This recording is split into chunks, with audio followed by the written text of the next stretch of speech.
Hello friends, welcome to our own channel daily stock. तो आज हम आपको टालब्रूस ऑटो पे शेयर एनालिसिस बताने वाले हैं और साथ ही में आपको ये भी बताएंगे कि आपको इस शेयर में निवेश करना चाहिए या नहीं करना चाहिए। आगे बढ़ने से पहले अगर आपने हमारे चैनल को सब्सक्राइब नहीं किया हो तो आप हमारे चैनल को सब्सक्राइब ज़रूर कर दीजिएगा, साथ ही में हिट द बेल आइकन। तो सबसे पहले आपको बताते हैं टालब्रूस ऑटोमोटिव कंपोनेंट्स लिमिटेड कंपनी काम क्या करती है। तो ये कंपनी ऑटोमोटिव कंपोनेंट्स बनाती है, मतलब टू व्हीलर या थ्री व्हीलर जो हो गए, एक्टिवा हो गए, ऑटो हो गए, तो इन सारे के जो पार्ट्स होते हैं वो ये कंपनी बनाती है, जैसे कि gasket, forgings, suspension system, modules, anti vibration components और होसेस। तो ये सारे कंपोनेंट्स ये कंपनी बनाती है और डिलीवर करती है।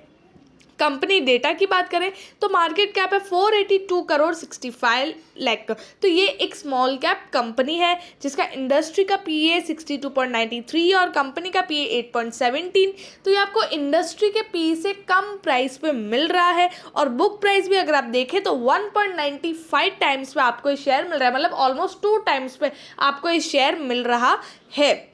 डिलीवरेबल परसेंटेज है 39.74, मतलब इतनी डिलीवरी शेयर की उठाई गई है आज के दिन में। अब बात करते हैं यहाँ पे फाइनेंशियल ट्रेंड की। तो जैसे कि 2018 में अगर आप देखें कंपनी का रेवेन्यू जो 410 करोड़ का था, 410 करोड़ 48 लाख का। उस टाइम कंपनी का जो प्रॉफिट था वो 22 करोड़ 91 लाख का था। अच्छा खासा कंपनी ने रेवेन्यू किया था और प्रॉफिट भी अच्छा खासा था। 2019 की बात करें तो 500 करोड़ 38 लाख का कंपनी ने रेवेन्यू किया, मतलब इतना सेल्स किया। प्रॉफिट भी देखें तो 26 करोड़ 38 लाख, अच्छा खासा यहाँ पर भी कंपनी ने 2019 में रेवेन्यू किया। लेकिन 2020 में जब कोरोना का इम्पैक्ट पड़ा, सब कुछ क्लोज होने लगा, उस टाइम कंपनी का रेवेन्यू जो सेल्स है वो डिक्रीज होके 399 करोड़ 68 लाख का हो गया और प्रॉफिट कंपनी की जो है वो डायरेक्ट आधे से, मतलब बहुत ही 60 to 70% गिर गई। 12 करोड़ 20 लाख का यहाँ पर कंपनी को प्रॉफिट हुआ। तो कंपनी का रेवेन्यू और प्रॉफिट बहुत ही कम हो गया। लेकिन 2021 में कंपनी ने फिर से रिकवर करके यहाँ पर अच्छा खासा रेवेन्यू किया। 479 करोड़ 48 लाख का कंपनी ने रेवेन्यू किया है और उसी के साथ 39 करोड़ 13 लाख का प्रॉफिट किया है।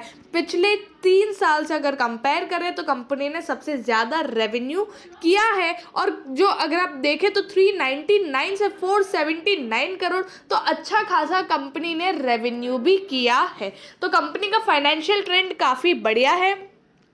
शेयर होल्डिंग पैटर्न की बात करें तो प्रमोटर के पास है 58.2% का स्टेक और फॉरेन इन्वेस्टर्स के पास पे 0.02% का स्टेक। डोमेस्टिक इन्वेस्टर का यहाँ पे दिया हुआ नहीं और रेस्ट ऑफ द स्टेक है पब्लिक के पास। रिटेल इन्वेस्टर्स 41.36% का स्टेक। और एक और न्यूज़ है, विजय केडिया, जिनको आप सब लोग ऑलमोस्ट सब लोग जानते ही होंगे, उन्होंने 2% का स्टेक लिया है। हाल ही में 3 से 4 दिन पहले विजय केडिया ने इस कंपनी का 2% स्टेक लिया है, जो बहुत बड़ी न्यूज़ होती है और उसकी वजह से जो शेयर प्राइस भागा है वो मैं आपको लास्ट में बताऊंगी। रेवेन्यू स्टेटमेंट की बात करें तो मार्च में 157 करोड़ का सेल्स था, जून में 136 करोड़ का सेल्स था, सितंबर में 143 करोड़ का सेल्स था।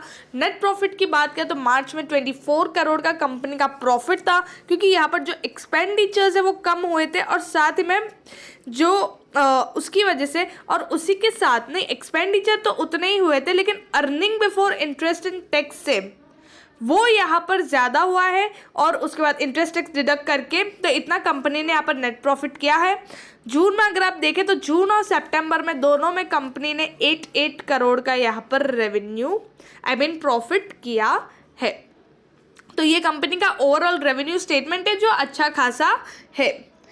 रिटर्न रेशियोज की बात करें तो मार्च में जो 13.27% का रिटर्न ऑन इक्विटी था, मतलब कंपनी की जो इक्विटी, अब इक्विटी कहाँ से आती है, जो शेयर होल्डर्स, जो अपन लोग हैं, रिटेल इन्वेस्टर है, जो भी शेयर होल्डर्स है, जो पैसा लगाते हैं एक कंपनी पे, ठीक है, उसके शेयर्स खरीदते हैं, तो वो पैसों से कंपनी कैसा काम करती है और रिटर्न देती है, ठीक है। तो यहाँ पर जो 13.27% का रिटर्न दिया था, मार्च में due to fall in revenue and profit 6.16% आ गया और मार्च 2021 में फिर से इंक्रीज होकर 15.80% हो गया है। रिटर्न ऑन कैपिटल एम्प्लॉयड की बात करें तो वो यहाँ पर 17.35% था, फिर डिक्रीमेंट 10.61% और अब यहाँ पर 15.40% हो गया है। रिटर्न ऑन एसेट्स की बात करें तो 5.30% से आज 7.39% हो गया। रिटर्न ऑन कैपिटल एम्प्लॉयड मतलब जो कैपिटल पे जो कैसा काम करते हैं और रिटर्न देते हैं उसे, तो रिटर्न रेशियोज कंपनी के काफ़ी बढ़िया है, अच्छा खासा इंक्रीज हुआ है। लेवरेज की बात करें तो 0.69 से 0.34 हो गया है।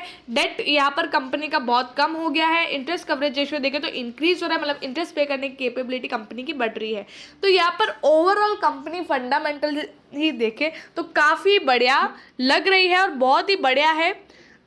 अब एट लास्ट बात करते हैं मार्केट प्राइस की, तो 5 ईयर हाई है 395.55 और 64.75 का लो, 180.97% का रिटर्न और करंटली 389.65 पे ट्रेड कर रहा है, 6.43% अप था, 23.55 रुपीज़ आज के दिन ये अप है। और पिछले एक हफ्ते का अगर आप देखें तो इस कंपनी ने 30% का रिटर्न दे दिया है। 30% बहुत बड़ी बात होती है, एक हफ्ते के अंदर 30% का रिटर्न। और आने वाले जैसे कल भी अगर इसकी ओपनिंग हुई तो कल भी ये और भी ऊपर जा सकता है, क्योंकि न्यूज़ क्या है, विजय केडिया ने 2% स्टेक लिया है, तो उस वजह से ये शेयर और भी ज़्यादा भाग रहा है। और वैसे भी कंपनी भी ओवरऑल काफ़ी बढ़िया है, लॉन्ग टर्म के लिए भी आप इसमें निवेश कर सकते हो। और अगर आपके पास ऑलरेडी ये शेयर है तो आप इस शेयर को रहने दीजिए अपने पास फॉर लॉन्ग टर्म पर्पस। और अगर आपको स्विंग ट्रेडिंग करनी है तो भी अच्छा खासा मौका है, आप इस शेयर में स्विंग ट्रेडिंग भी कर सकते हो। अगर आपको वीडियो अच्छा लगा है तो please like and share and subscribe our channel. Thank you.